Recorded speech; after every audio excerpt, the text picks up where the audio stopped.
Bonjour. Sugoi. Sugoi. How are you guys? I'm fine. How are you? um, what did you guys do for fun on the island when you guys were kids or a teenager?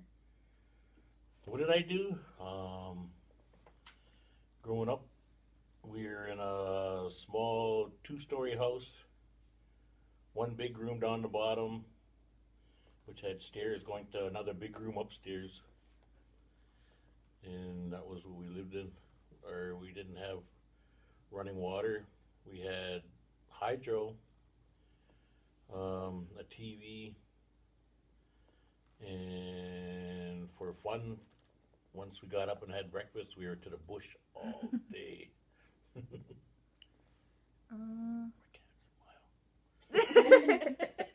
forgot something. Did the island look any different when you were younger? Yes. Growing up, there was a lot more trees. The roads weren't paved. There was no street lights. The bush was a bush, but we all had our own like areas that we knew offhand. We knew everything in the bush, paths. Even going to school, like I went to school where the library is now. There used to be two schools there, one big two-story right where the library was, and over where social services was another smaller red brick one. So you had grades 1 and 2 in the white one and 3 in the brick one. And you also had schools back settlement. They used to be where that playground is way back there by the turnoff. There used to be a school there. They used to have their own hall right at the dredge cut by Public Works there. Just when you cross the dredge cut, there's that little park there. It used to be what they call Potawatomi Hall back there. So they had Potawatomi in the back, and at the front they had what they call the Parish Hall, which was in that empty field. Well, just back in behind where BYF is now, between BYF and the church. There used to be a big hall there. You already answered that one. Where did your family go to get food and supplies that you needed when you were young? My dad went to the bush and my mom went to town. Usually, back then it was either a cab or she had friends pick her up or picked her up something, whatever they needed.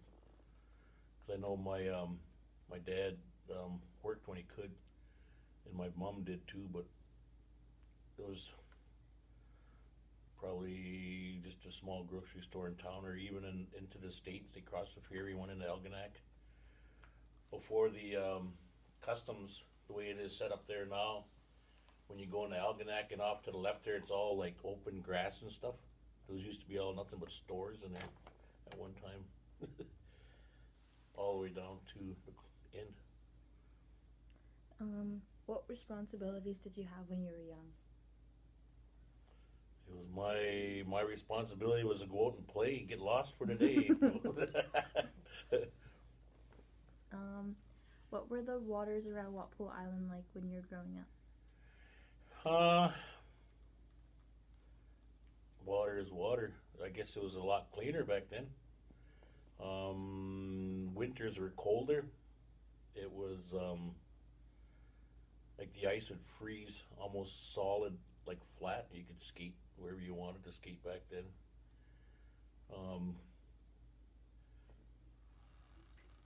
In front of his mom's house, that they call Smith's Beach, Doris Smith, they had, the water was higher than what it is now.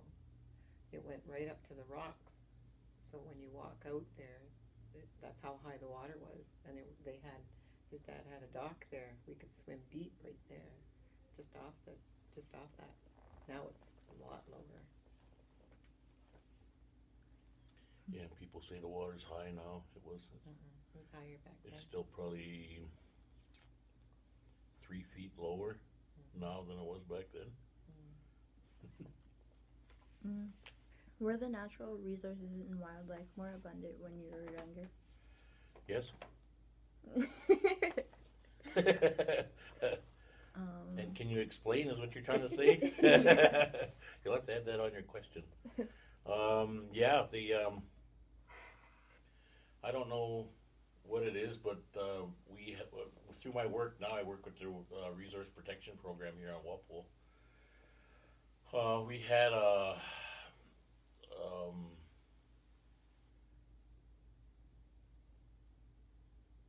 I don't know what you'd call it, a meeting, a 2-day seminar, or we'll say 2-day seminar with we brought in other First Nations from up north, North Bay, and also we brought them in from areas around James Bay too. They came down and they spoke on their hunting situations in their area, and this is after, like, this is probably when I was younger, probably 20 years later. But when I was younger, there was plentiful ducks. Fish were easy to catch. There wasn't so much like the tall Phragmites weeds that you see around now with the big tall ones, the quills, I guess people call them. There wasn't a whole lot of them around back then. It was more cattails. But water was different. Even the land in front of where I grew up at great grandma's, the marsh went almost out to the drop off. Believe it or not, because we used to have a dock way out. It used to be way out there by the drop off. Then that's how low the water was at one time. It went down that far, but then the water slowly came up. So with all the freighters and that going by and shoreline erosion, all the backwashes coming in just slowly worked its way out, and all the land washed out. And it's to where it is now, and that's where the rocks and that came from, is to help with the shoreline erosion, to stop it from happening. But that's all the water was. And then I guess with the chemicals too from Sarnia and the climate change. But as far as the ducks and that, they're still around. But they say because of the I don't know, I guess the axis of the earth or whatever, it's shifted. And along between like your north and south poles, the flyways have shifted. So instead of, say, going into the States, what they call the Mississippi, you know where the Mississippi is in the States, right? It's that big long. They had a flyway there called the Mississippi Flyway. And just to the east of us was the Eastern Flyway. And it all shifted, so now we don't get, we're in between those, so the Mississippi's close just to the west, but then the east had moved over, so the ducks' flight patterns have changed. I want to go back to the horses. His dad, Earl Smith Sr., used to catch the wild horses and tame them. And then he would sell them as race horses or to farmers that needed them. And he had a lot of marks on his legs from when they would bite him, the horses. We got pictures of him on a horse too. And then the roads from him, we used to, our boys used to play hockey, and we would take him with us to the games. And whenever he was in the car with me, I'd always ask him questions about how things were a long time ago. And he told me told me a lot of different things. One of the things he told me is our road, Creek Road, wasn't really a road.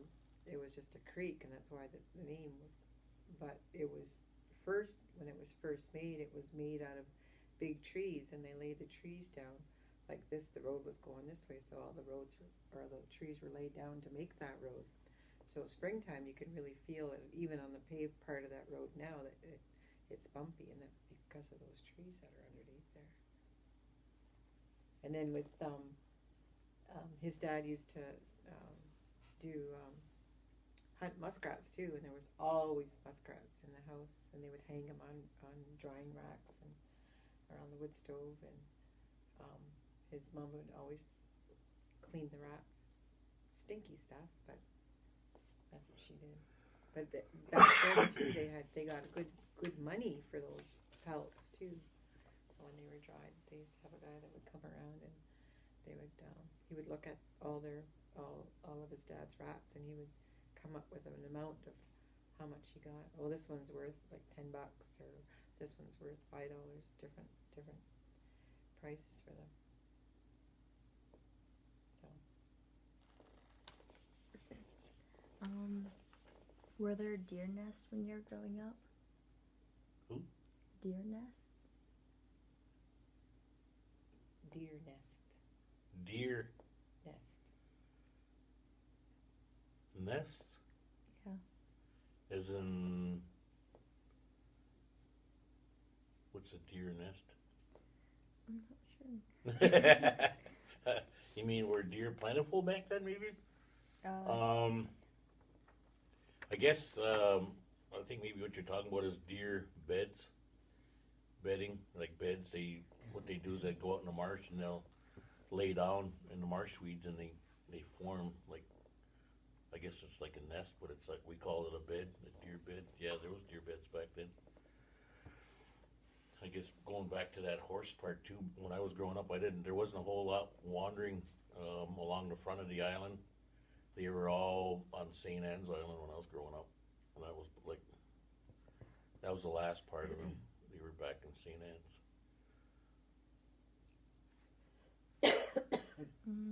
What kind of games were on the island when you were younger? Games? Like sports or like.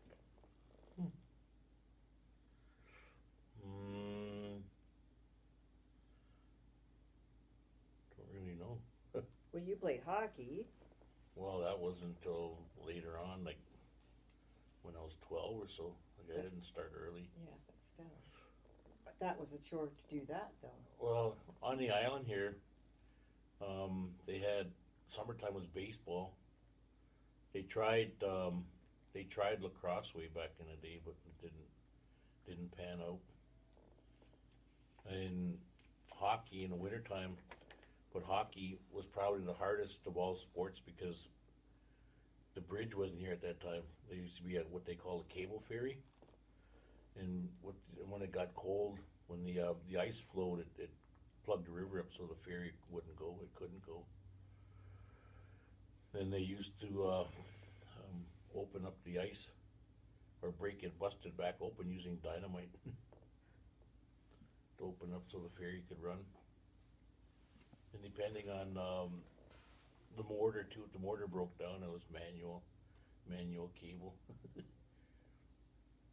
Who were the ferry drivers? You know, operators.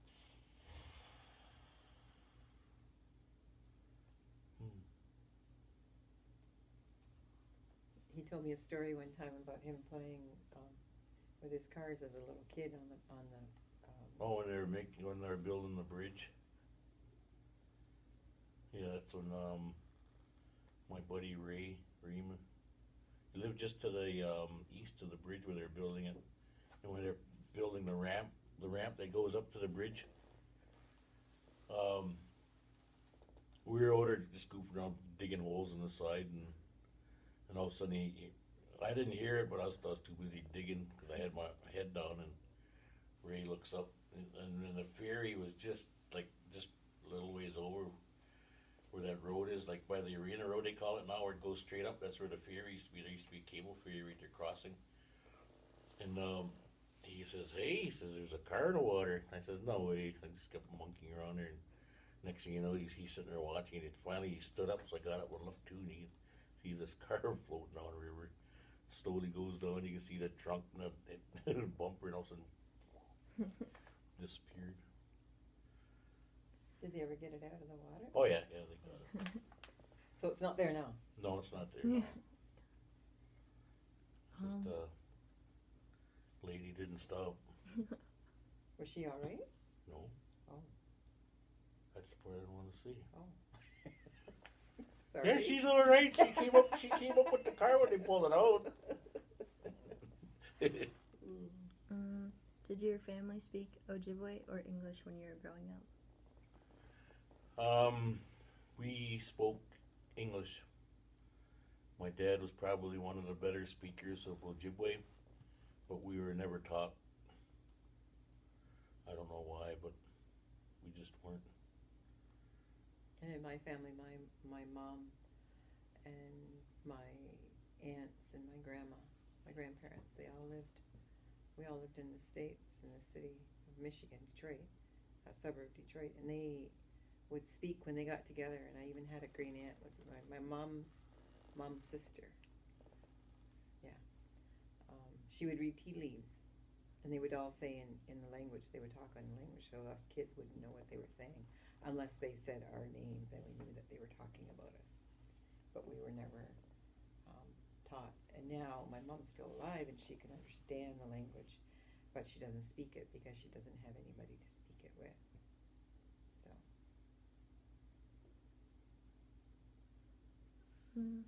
What were the biggest challenges when you were growing up?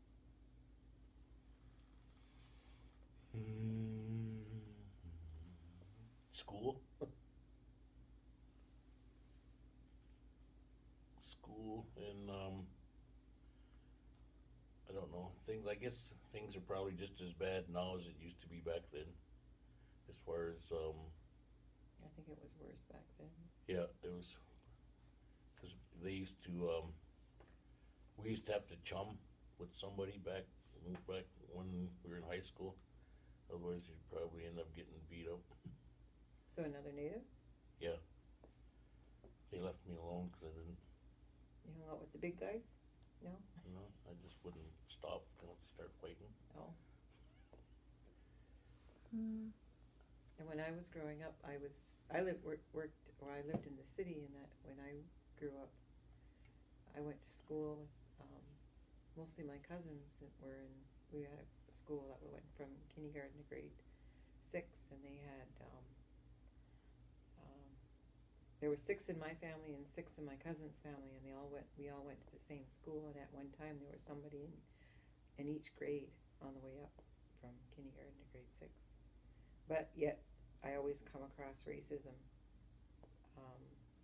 People asking me, finding out that I wasn't Chinese, that I was Native or Indian, and then they would ask me where my teepee was in the city.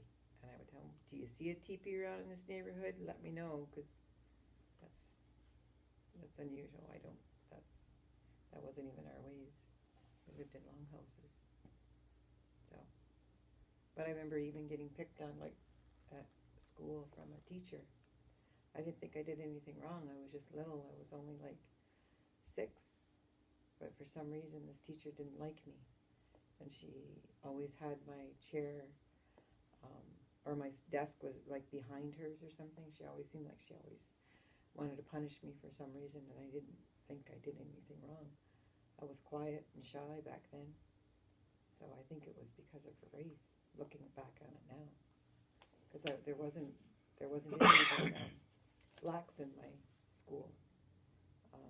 It was an all white neighborhood, and when my mom and dad bought their house in the neighborhood, there was in the transfer of the house to inland, they had in there that it could not be sold to any non-Caucasian. So the lady that they bought the house off didn't care, and so she sold it to us, my mom and dad. And so we were the first ones in our little community that were Native. Do you have any weird facts about your childhood?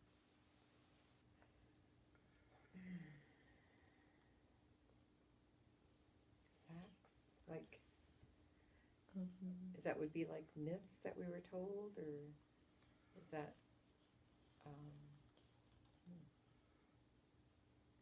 facts? Weird facts. Yeah. Got dark.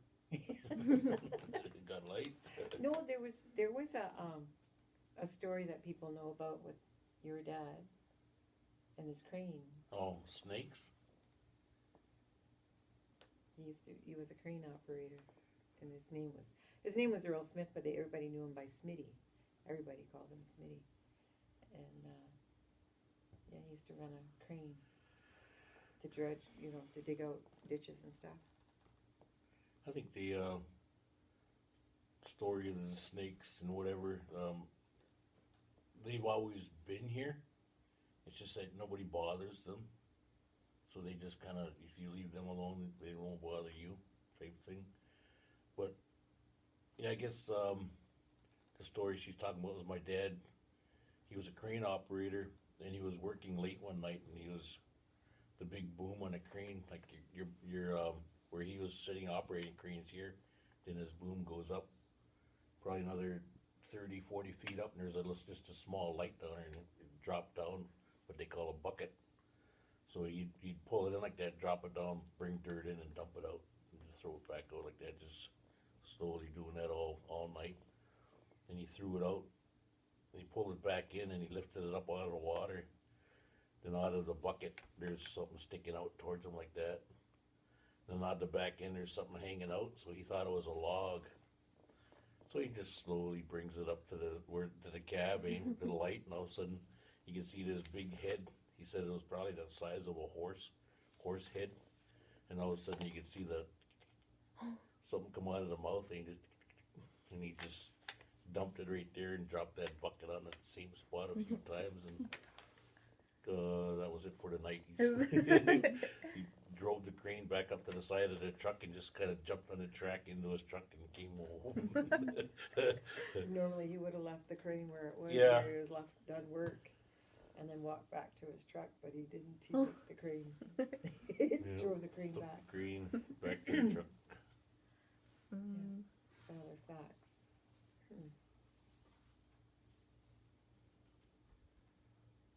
Oh. That's kind of a big question.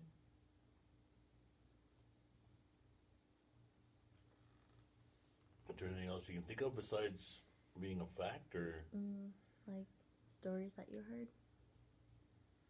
Or you I were guess that told? was one story. I never really was told any stories, but I think back then kids were told stories.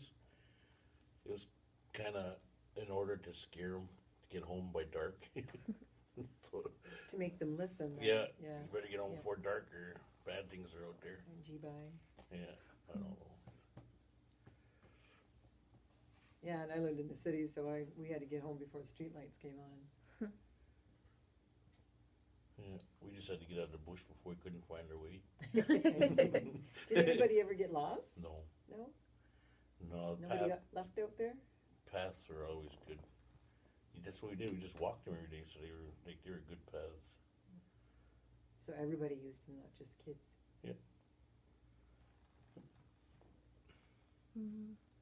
What was your most cherished family tradition? Supper. I guess Christmas, maybe. Because we weren't,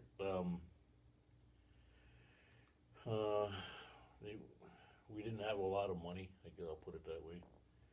So things are pretty tough. My dad hunted, fished, and whatever he did make is what we got as far as food. I grew up on powdered milk and big tubs of white butter. Butter. They used to come in the white butter, and they used to come in little packs of like food coloring that you had to put it in there and stir it up to make it turn yellow. And your lunches were made out of? Yeah. Oh, yeah, our lunches. We always didn't have lunch meat or the good stuff, let's say, peanut butter and jam. So sometimes our lunches were fry bread or oven or Pan bread? with sometimes beans, mashed beans, and The white beans? yeah, white beans or Any bean? any beans. butter beans, potatoes, whatever.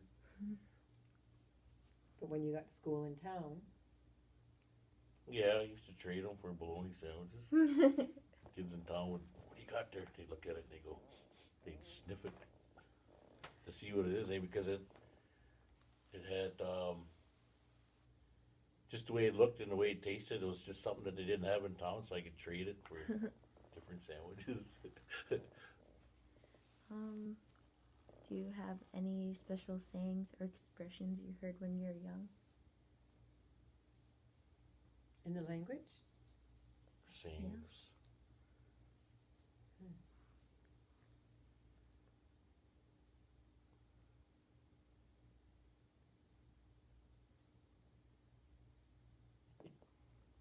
I don't know.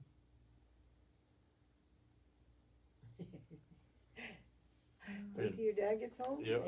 I don't know. Probably if you sat around and listened to us talk, you'd probably pick them up. But I couldn't say this. Is something we say all the time. Like,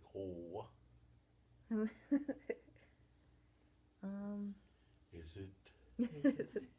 In it. Yeah, is it? In it. Is it? It is. We closing in? No? Take a break, see what she wants. Can you stop?